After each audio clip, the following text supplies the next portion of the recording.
ឆ្នាំវកអ្នកមានឱកាសជួបនឹងមនុស្សដែលមានវប្បធម៌ផ្សេងនឹងធ្វើដំណើរទៅបណ្ដាប្រទេសជាច្រើន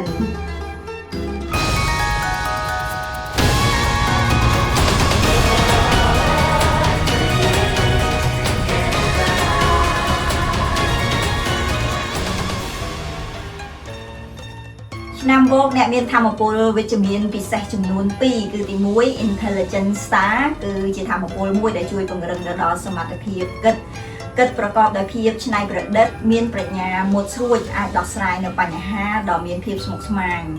ធម៌ពល Intelligent Star នេះគឺពាក់ព័ន្ធជាមួយនឹងការសិក្សារៀនសូត្រជួយពង្រឹងផ្នែកសតិបញ្ញាទទួលបាននូវភាពជោគជ័យក្នុងការសិក្សានិងការប្រឡងផ្សេងដូច្នេះឆ្នាំនេះគឺជាឆ្នាំមួយដែលល្អប្រសិនបើអ្នកផ្ដោតទៅលើការរៀបចំផែនការសិក្សាស្រាវជ្រាវឬក៏សិក្សាបន្តនៅជំនាញថ្មីបន្ថែមលើសពីនេះទៅទៀតធម៌ពលនេះគឺពាក់ព័ន្ធទៅនឹងឱកាសដែលអ្នកអាចផ្លាស់ប្ដូរនៅប្រព័ន្ធការងារថ្មីគេធម៌ពលពិសេសទី2នោះគឺ Sky Horse នៅក្នុងក្បួនប៉ាជើជាធម្មជាតិរបស់ឆ្នាំវកគឺមានធម៌ពលពាក់ព័ន្ធទៅនឹងការធ្វើដំណើរការបន្លាស់ទីស្រាប់ហើយនៅក្នុងឆ្នាំមមី2026នេះក៏មានធម៌ពល Sky Horse បន្ថែមទៀតដែលជាធម៌ពលមួយពាក់ព័ន្ធទៅនឹងការធ្វើដំណើរការបន្លាស់ទីការផ្លាស់ប្ដូរការពង្រីកទីតាំងនៅមុខរបរថ្មីឬក៏ពាក់ព័ន្ធទៅនឹងការផ្លាស់ប្ដូរផ្លាកយីហោថ្មីនិងឱកាសពង្រីកទីផ្សារទៅទីផ្សារអន្តរជាតិជាដើមធម៌ពល Sky Hawk គឺជាធម៌ពលមួយដែលពាក់ព័ន្ធទៅនឹងការបន្លាស់ទីមានល្បឿនលឿនរហ័សលុយកាក់ប្រាក់ចំណូលរបស់អ្នកអាចទទួលបានមកពីប្រភពទីផ្សារថ្មីតែអ្នកក៏ត្រូវប្រុងប្រយ័ត្នផងដែរលុយកាក់ក៏អាចហូរចេញទៅវិញលឿនរហ័សផងដែរប្រសិនបើអ្នកគ្រប់គ្រងមិនបានល្អកាលពីបុរាណធម៌ពល Sky Hawk នេះគឺមានអត្ថន័យមួយគឺពាក់ព័ន្ធទៅនឹងការធ្វើដំណើរចាកចេញពីស្រុកកំណើតដើម្បីស្វែងរកទ្រព្យសម្បត្តិឬក៏ស្វែងរកការសិក្សាជាដើមនៅពេលដែលអ្នកមានធម៌ពលនេះអ្នកមិនគួរធ្វើការនៅក្នុង comfort zone នោះទេដើម្បីទទួលបាននៅឱកាសថ្មីនិងភាពរីកចម្រើនទៅមុខទន្ទឹមនឹងនេះឆ្នាំវកក៏មានធម៌ពលអវិជ្ជមានមួយចំនួនផងដែរគឺ separating age គឺពាក់ព័ន្ធទៅនឹងការបែកបាក់ទំនាក់ទំនងនិងការភ័ន្តច្រឡំ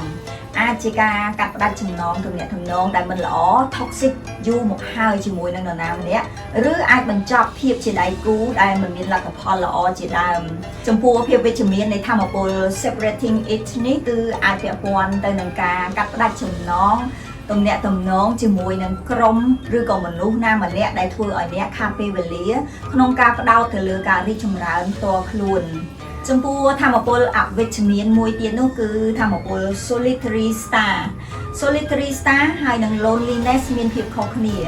loneliness គឺសំដៅទៅលើភាពកណ្ដោយកណ្ដែងទោះជាមានមនុស្សច្រើនជុំវិញក៏ដោយតែអ្នកមានអារម្មណ៍ថាឯកា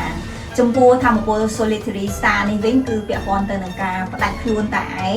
និងពឹងពាក់ទៅលើខ្លួនឯងផ្ទាល់ចំពោះធម៌ពល Sky Horse គឺជាធម៌ពលយ៉ាងដែលពាក់ព័ន្ធទៅនឹងការធ្វើដំណើរនិងមានចលនាឥតឈប់ឈរមានភាពមមាញឹកច្រើន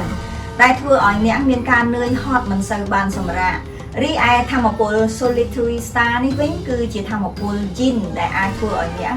មានការសម្រាកបានគ្រប់គ្រាន់ចំពោះធម៌ពល Earth Funeral គឺជាសម្ពាធឬ stress ឬអាចទទួលបាននៅដំណឹងទុក្ខព្រួយឬក៏មានកង្វល់នៅក្នុងគ្រួសារ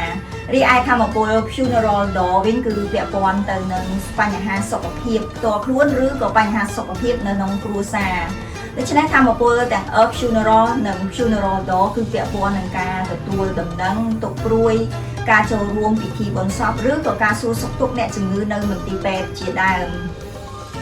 កុំភ្លេចស្វែងរកសៀវភៅហុងស៊ុយឆ្នាំ2026ក្នុងនោះមានប្រធានបទសំខាន់ដែលអាចជួយគាំទ្រអ្នកឲ្យសម្រេចបាននូវគោលដៅនិងភារកិច្ចឆ្នាំថ្មី